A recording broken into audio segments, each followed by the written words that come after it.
Good morning, everyone. Welcome to the Clinicians Corner for the Well for Life. For February 2022, I'm going to be interviewing Jasmine Parker. Jasmine, how are you doing today? I'm doing wonderful. How are you today? I'm pretty good. I'm pretty good. All right, so let's jump into it. Tell us, how long have you been practicing? So I've been an art therapist since 2010, and I have been in private practice since 2019. Yesterday actually was our 3-year anniversary since we started the business. So that was pretty exciting. Awesome. I feel like as you're talking, I'm thinking that I do know of your business. Yeah, so listen to your, yes. The art, yep. Mhm. Yes, hello. Connecting the dots. So thinking about yourself as a counselor, what would you say are your strengths or limitations? My strengths, I would say, as a counselor and a therapist, is motivating and encouraging my clients.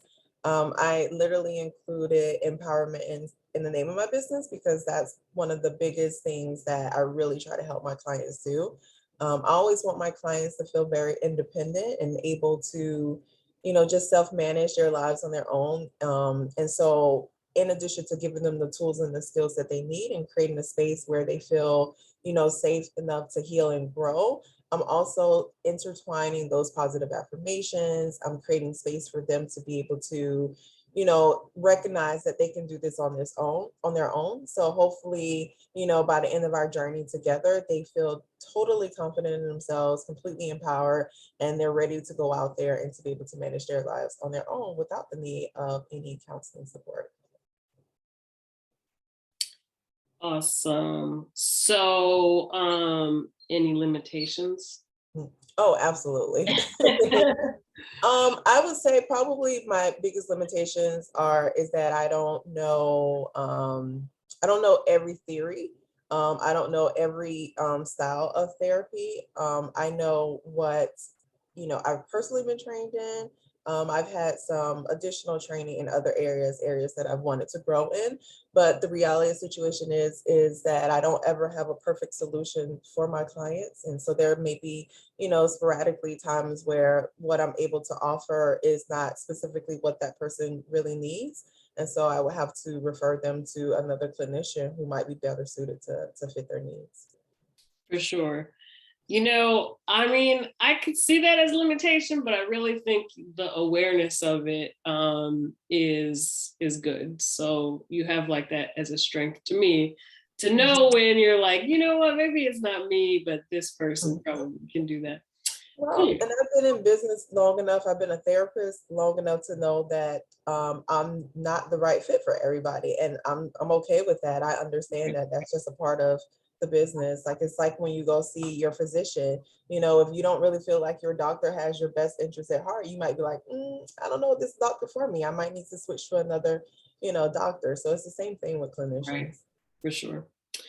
So, what is your general philosophy and approach to helping? Are you more directive or more guiding? Honestly, it really depends on the client. Um, Again, my goal is to empower my clients. So some of my clients are already kind of there. I mostly work with teenagers. So on some scale, some of them are pretty confident in themselves already. So they don't really need a whole lot of like directing. So it's just me kind of guiding them along. But then I have other clients who come in and, just after my assessing and spending time with them, I realized that they do need more of a directive approach. And so if that's what they're needing, then I'm gonna do my best to meet that need. So I make it a practice of meeting all my clients where they're at and not trying to tell them where they should be at, and then providing them whatever it is that they need at that time to get them to where they desire to be. Right. I like it. So, what kind of homework do you give patients Oh, or clients? Whatever word you want to so use. so I don't use the word homework.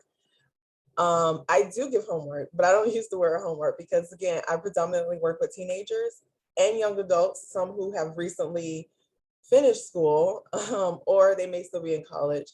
And for some of them, that word homework is kind of a trigger. And I've learned that they become a little resistant to doing work outside of session. So one, I start off by not referring to it as homework. I refer to it as growth work.